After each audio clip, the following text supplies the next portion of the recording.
you might mumble, you might be stuttering. So things like that make it really difficult for the computer to understand what humans are actually trying to say. Secondly, NLP is extremely efficient.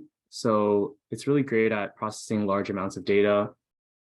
For example, social media text, medical data, etc., where humans, can only work so fast. So that's a huge benefit. Also, NLP is extremely unbiased and consistent, unlike a human would be, and also would be very useful for AI applications, which I'll talk about in the next slide. So what are the applications of NLP? So NLP has spam detection, where we check for overused words, bad grammar, false claims, machine translation, such as Google Translate, which I'm sure we've all used. And this is a bit more complex than just translating different definitions of specific words, where Google Translate would really need to look at the context of what we're trying to say. And that's something that's really important when we're training a model or working with, when we're processing language for the computer to understand. There's also virtual agents and chatbots, such as Siri and Alexa, social media sentiment analysis to gather sentiment on product reviews, text summarization, and so on. So subsets of NLP include natural language understanding, so unstructured data to structured data. So what that means is essentially what I have here. My Christmas wish list includes a travel backpack, the Lego Millennium Falcon, and a new air fryer. So this is unstructured data that we'd want to change to structured data, which would be kind of here in a wish list. And natural language generation is just the opposite, where we're transforming structured data to unstructured data. So that would be similar to kind of like Alexa, where we would say something to Alexa and they would take it and put it into structured data or structured text, and then have an output through natural language generation to create some type of response. So for today, I'm just going to be talking about natural language understanding, so NLU, and the specifics behind that. So what is NLU? So NLU is processing of data, like I explained, from unstructured to structured data. And this can be done through various tasks, such as tokenization, stemming, and lemmatization, part-of-speech tagging, and named entity recognition. So first of all, what's tokenization? So tokenization is the process of splitting up text into different sentences or words, which makes it easier to work with. So for example, in this image here, you can see Dr. Lau is a data scientist. So splitting that into different words or tokens would make it easier for us to process and find patterns in words. This is tokenizing by words is very useful to find commonly used words in text, and tokenizing by sentences can help us find context and to understand the meaning of our text. So moving on, after tokenization, we can stem and lemmatize. And what that means is essentially just to reduce words to a simpler form. So for example, we can see here running to run, meeting to meet, better to good. And this image below, beside here, you can see connects, connected, connecting, connection, connections to connect. This is extremely important while we're processing our text, because it's easier to find common words if we're looking through a bunch of text and we want to find similarities or frequently used words. If we don't lemmatize or stem, then we'll never find this that connects, connected, connecting, and so on is actually used this many times. So what exactly is stemming? So stemming is to derive the word stem from the word stemming, where we kind of almost cut off the end of the word. So here we can see running translates to run, developing translates to develop. But there's a lot of disadvantages to stemming. So first of all, there's understemming and overstemming. What understemming is that two similar words aren't reduced to the same word. So it produces a false negative. An example would be alumnus, alumni, and alumnae. So these are all similar words that mean the same thing, but aren't reduced to the same word. Overstemming is the opposite, where two unrelated words are reduced to the same word, so producing a false positive. As we can see here, university, universe, and universal all produce the same word, but don't have the same meaning. Moving on, there's lemmatization, which is pretty much the same thing, does the same job as stemming, except it reduces words to their core meaning and doesn't just kind of cut off the end of the word. So this is used in comprehensive retrieval systems like search engines, and it's also preferred over stemming, which I'll demonstrate later. A quick example here, you can see studying, studies, and study lemmatizes to study, whereas studying, studies, and study stems to study. This is still a good job that stemming does here because it reduces to the same word, but this isn't really what we want, as study spelled correctly is more accurate, and I'll show better examples through code a bit later.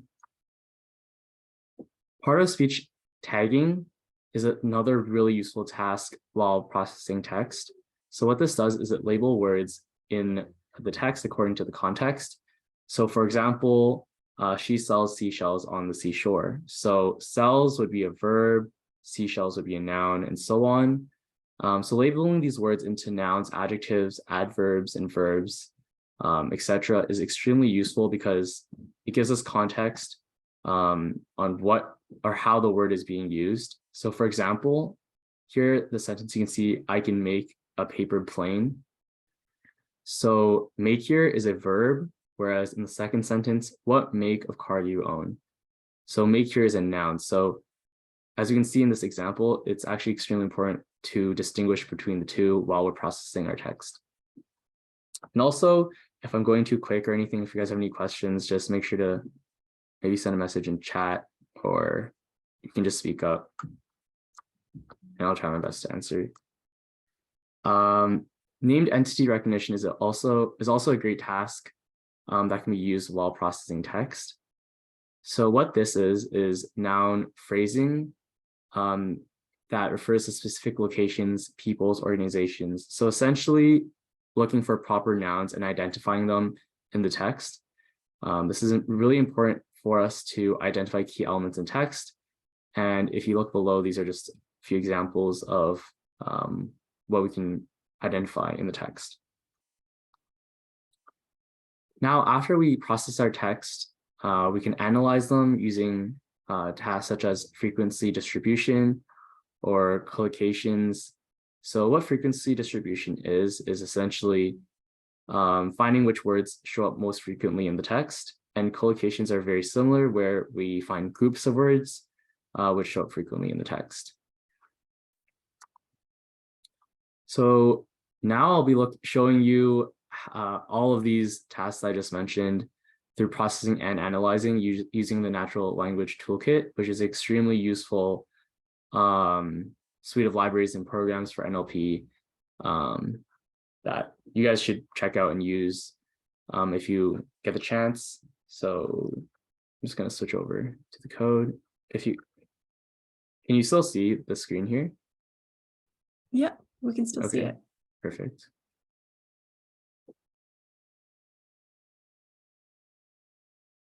So first, we'll look at tokenization.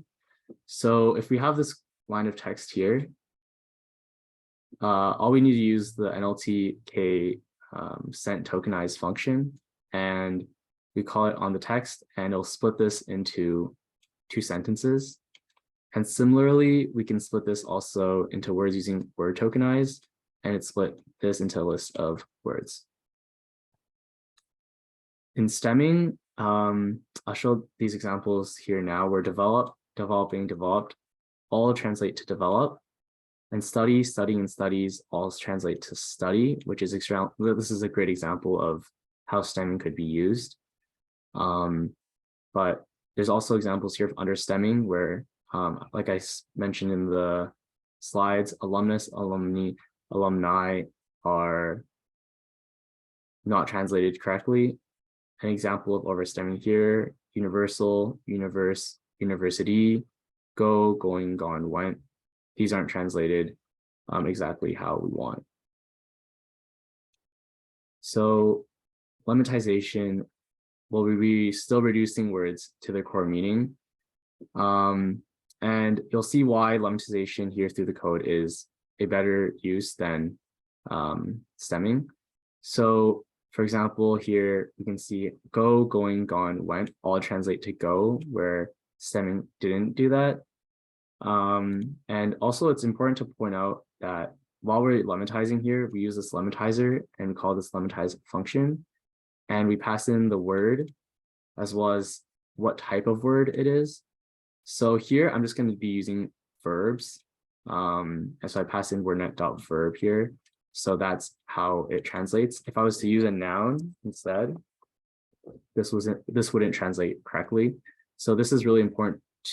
So passing the parameter here is actually really important, and I'll show how you can actually dynamically pass in the correct type of word later on.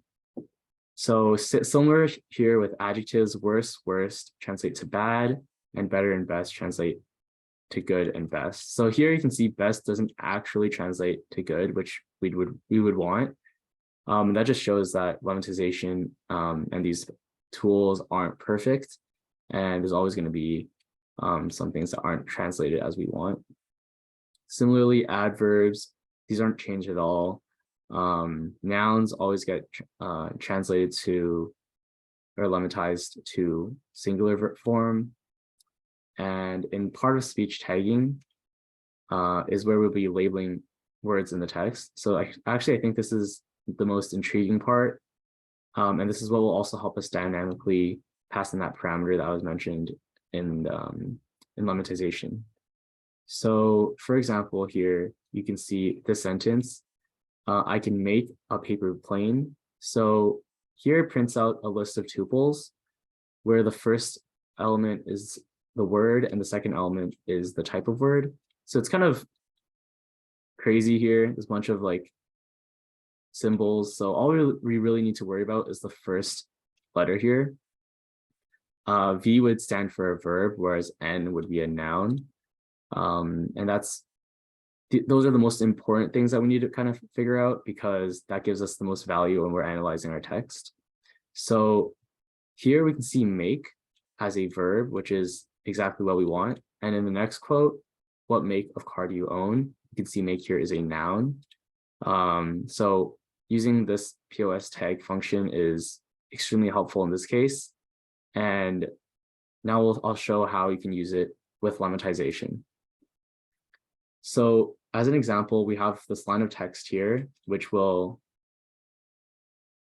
tag, and we'll use this function here that takes in a tag and outputs what type of word it is. So I'll just run through this here where we loop through our classifications of all of this text, and we pass in the word here. So this is the first element in the tuple. And here we pass in the first character of the classification. So for example, if we pass in like hopes, then that would return a V here, pass in a V, and we would return this wordnet.verb and so on. And if it's anything like a the or before where it's not really important, then we'll just pass it in as a noun. And that's what this get does. If it's not in the dictionary, then I'll just pass in a noun. And afterwards, I'll just join them together after the lemmatized, and we can look at the text here.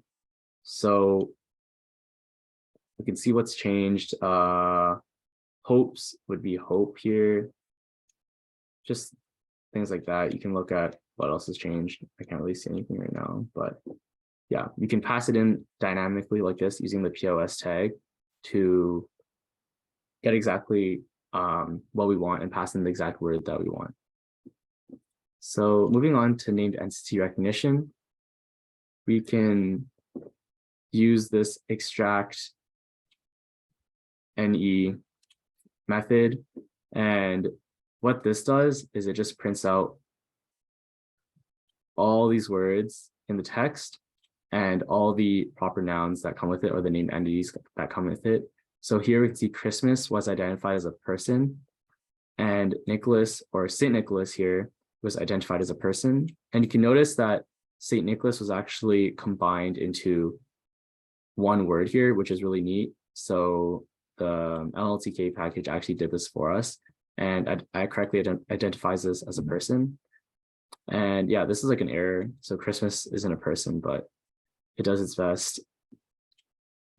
Hey, Aaron, sorry for interrupting. We have a question in the chat from Andy. He asked, Yeah. do you need that triple double quotation marks?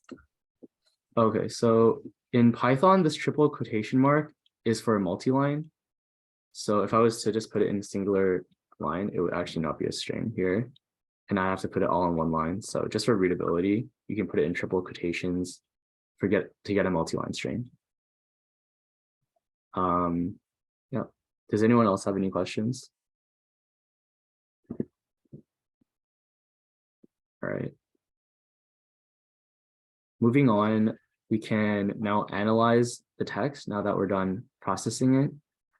So here in frequency distribution, I've downloaded a bunch of text using the NLTK package labeled text1. So if you're confused what this is, it's just a bunch of text. It's actually Moby Dick, like from the book. So what I'm going to do here is I'm going to loop through each word in the text. And if that word isn't in a stop word, and a stop word is essentially a set of words that don't give value to what we want. So for example, like the, like things like that just we don't really need. I'm just going to remove them. And I'm also going to remove punctuation. And by calling this frequency distribution on the words, we will get, as you can see here, a list of frequent words. So whale, one, like, upon, man, ship, 𝗏𝗏𝗽, and so on. So as you can see here, just from looking at the most frequent words used, you can already get some context on what the text is actually about. So I kind of already spoiled it, and I told you that it was Moby Dick, but you can see that it's whale, man, ship, 𝗏𝗏𝗽, sea. So yeah, you can kind of get some idea of what's happening. And you'll see even more in this next slide part here in collocation, where we lematize the words similarly, and we just call collocations on the text. So here group returns, if you don't remember, groups of text that are frequently together. So extremely similar to what I did here, but it just gives more context. So now you can see sperm whale, Moby Dick, white whale, old man, sperm whale, captain 𝗏𝗏𝗽. So it gives us a lot more context. Now we know 𝗏𝗏𝗽's a captain, Moby Dick, it's a sperm whale, he has an ivory leg, stuff like that. So text analyzing and using these tasks and these functions are extremely useful. And there's a bunch more that I didn't really go over, but these are just like the basics that you can use to gain some meaningful understanding and some context on pieces of text. So I hope that made sense. And if you guys have any questions, just drop it in the chat. So if we just move on and look at the applications of NLP, we'll look at sentiment analysis in particular. So what exactly is sentiment analysis? So the use of NLP to identify the emotional tone behind a body of text is what sentiment analysis hopes to achieve. Some uses include movie reviews. So looking at online movie reviews to get insights about how the audience is feeling about a movie, news sentiments for particular organizations, social media posts, Facebook, Twitter, etc.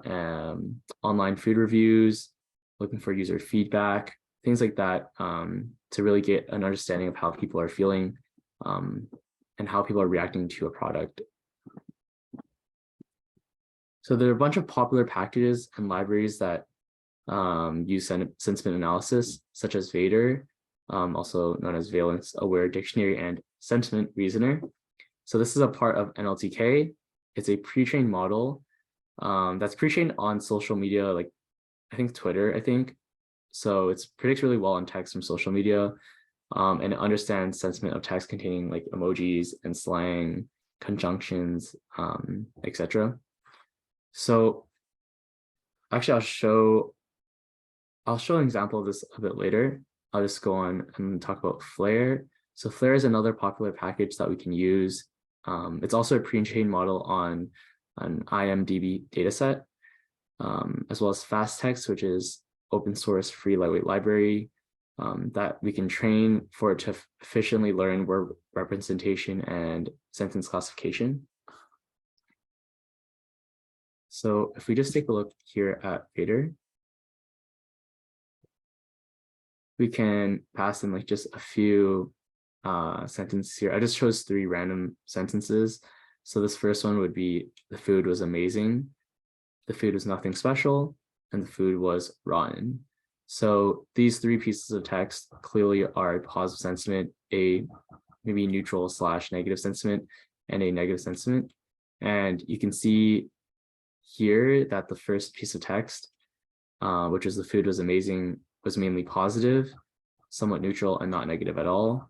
Whereas the second one was pretty neutral, bit negative, and the last bit was mainly neutral, mainly negative, a bit neutral, and not positive at all.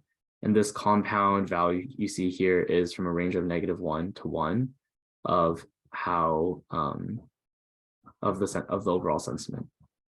So 𝗲𝗲𝗽 actually does quite a good job here, and it also mainly works on short pieces of text, as it is trained on social media posts and text. So usually that's not going to be like super long or anything. So if you are using 𝗲𝗲𝗽 to do any type of sentiment, then it's important to note that you should use it on short pieces of text. Maybe not this short, a bit longer, but nothing too long. Moving on, we can check out 𝗲𝗲𝗽. So 𝗲𝗲𝗽 is similar to 𝗲𝗲𝗽, a sentiment analysis package. And we're going to pass in the 3 same sentences that we did above, and we can see how they compare. So the food was amazing. It's a positive sentiment, of course, 0.9987, which is super high. The food was nothing special, and we can see here it's a negative sentiment of 0.9998, which is really extreme. So 𝗲𝗲𝗽 like really thinks we hate food off this. Oh, we have a question from Andy. In terms of character length, do you know around what the maximum length is? This is for using 𝗲𝗲𝗽. No, there's no maximum length, but typically you want to just make it reasonable, because I don't exactly know like what data set they use to train, or like what post they use to train, like that all depends. So if you use a piece of text that they trained on that's longer than the longest piece of text that they trained on, then it probably wouldn't work very well. So somewhere in between, and an average of how they trained the length of the text that they trained. So I'm not exactly sure, but just something reasonable, not like a huge book or anything like I did for the Moby Dick. In 𝗲𝗲𝗽, we can see that, like I was mentioning, it's extremely negative, even though this is just pretty neutral. And for the food was rotten, it's extremely negative, 1.0. So you can see 𝗲𝗲𝗽 is just either super positive or super negative. There's not really much in between. So yeah, like every package has its own uses and specifications. So it's really important for you to check on what and how each package is used. So for example, like these texts here, you don't really need to lematize them or process them. You just pass it in before testing it here. So lastly, we're going to look at FastText, which is going to be the most complicated piece of technology that we're going to be using today, because we're going to be testing training and testing, and then predicting using this fast text model. So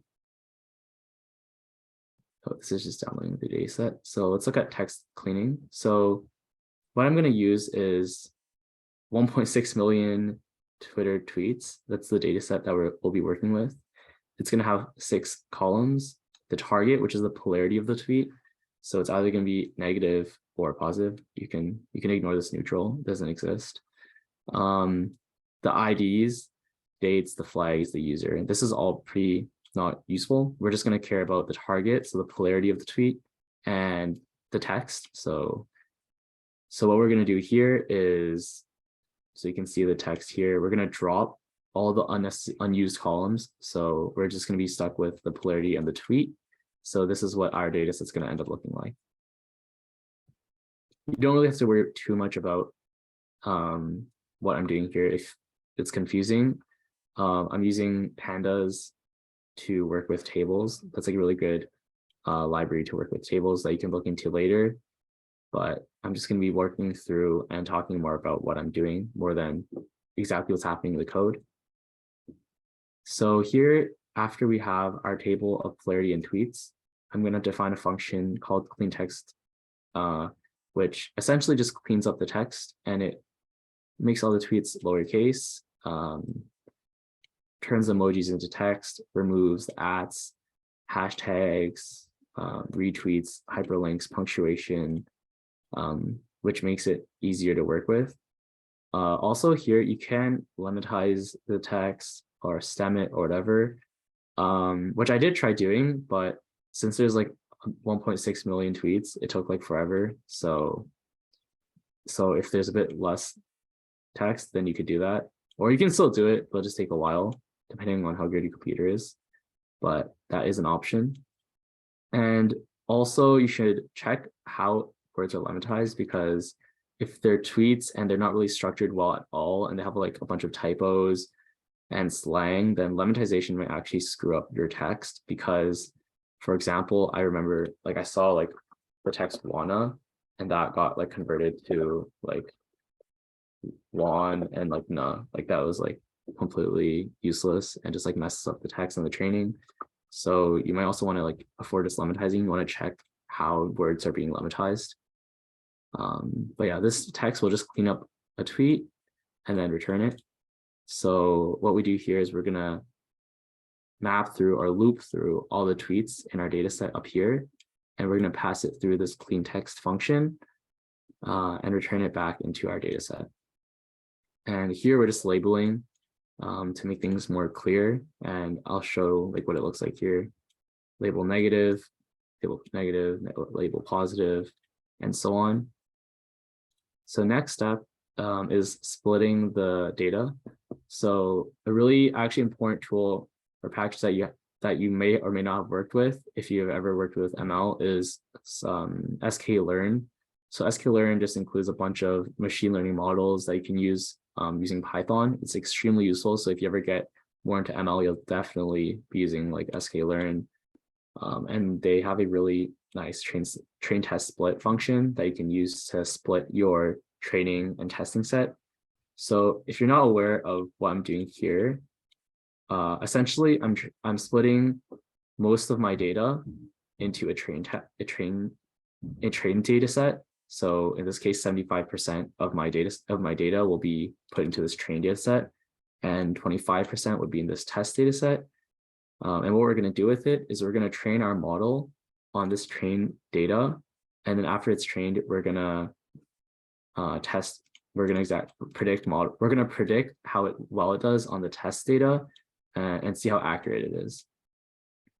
So here we're just saving our training and data and testing data sets, and below we're going to train it. So here we use fast text train supervised on our training data set. You don't really have to worry too much about what this stuff is. Yeah, you really don't have to worry too much about this stuff. It's a bit complicated. Like, I don't really even know. But we save the model into here, and then we just test it onto the data set, on the test data set. And you can see here we have like an 82% accuracy. Will this notebook be shared? yeah, I'm sure we can share it. I can send it to the organizers or whatever, and I can share it with you guys.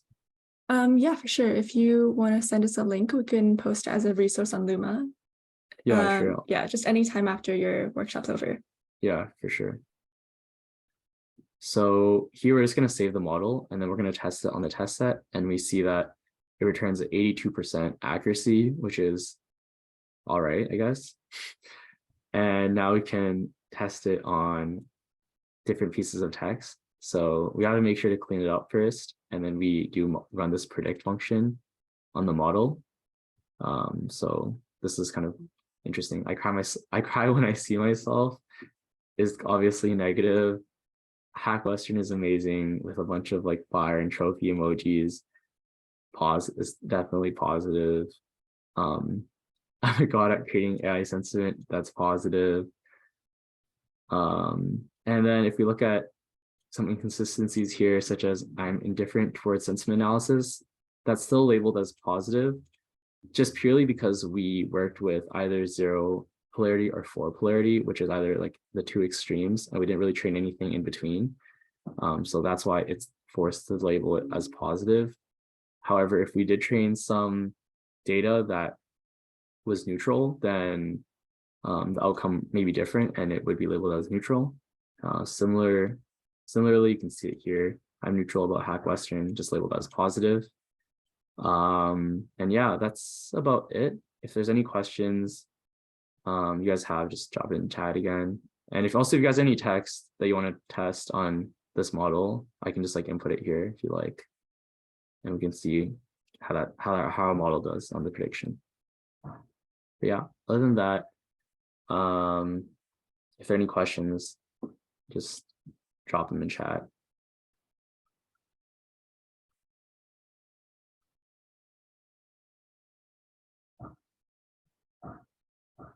Yeah, do you guys have any text to drop in here though? Like just to test it out. It'd be pretty fun.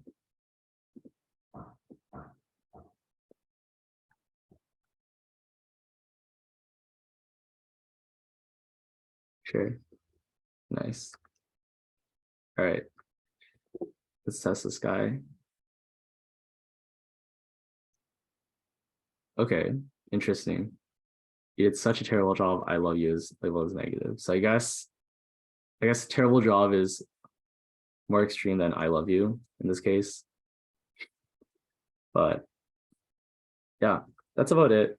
These packages and these libraries are like pretty easy to use. And if you're new, it's okay. Like 𝗏𝗏 is like super lightweight, super easy to use if you're a beginner.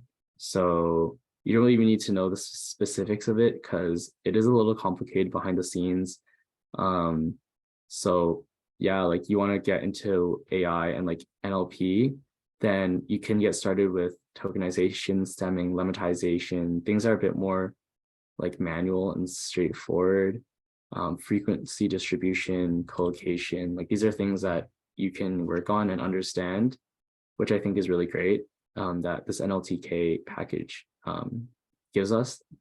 But when you're working with sentiment analysis and like these models where you're training and testing, it is extremely complicated, kind of behind the scenes of what they're doing. So yeah, it is kind of like a black box and where you're just passing in data and testing it and predicting.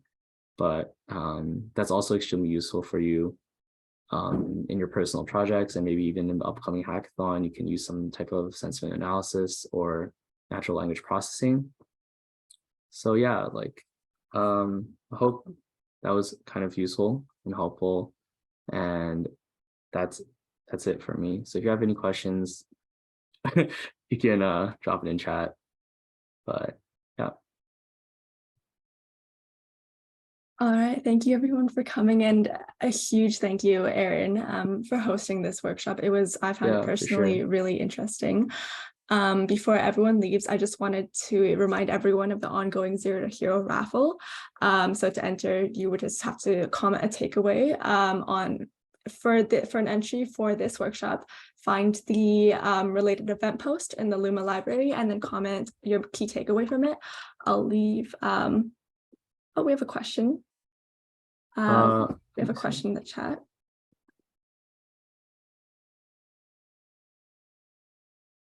To sort categories.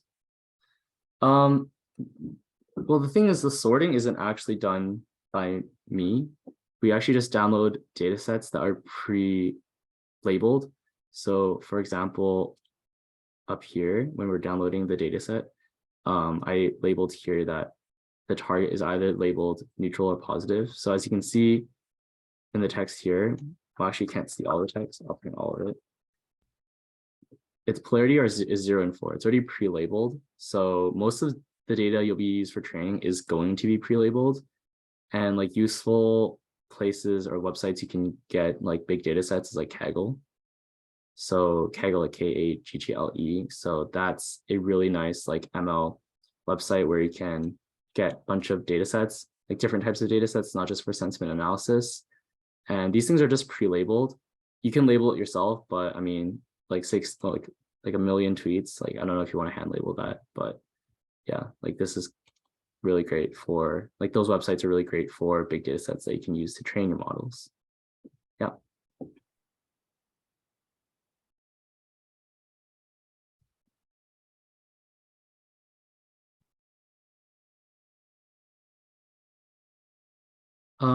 Well, I've looked a little into BERT, but I haven't really used it too much, so I can't really answer in depth like about your question.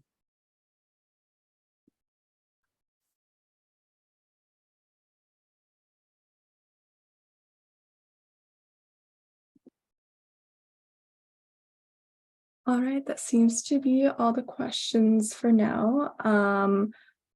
But again, everyone, thank you so much for coming. As I said earlier, if you want to enter in the raffle, just leave a comment. I'm going to paste the Luma link in the chat. Everyone go. And also, Aaron, if you want to send me the notebook, I can post it for everyone as well. Sure.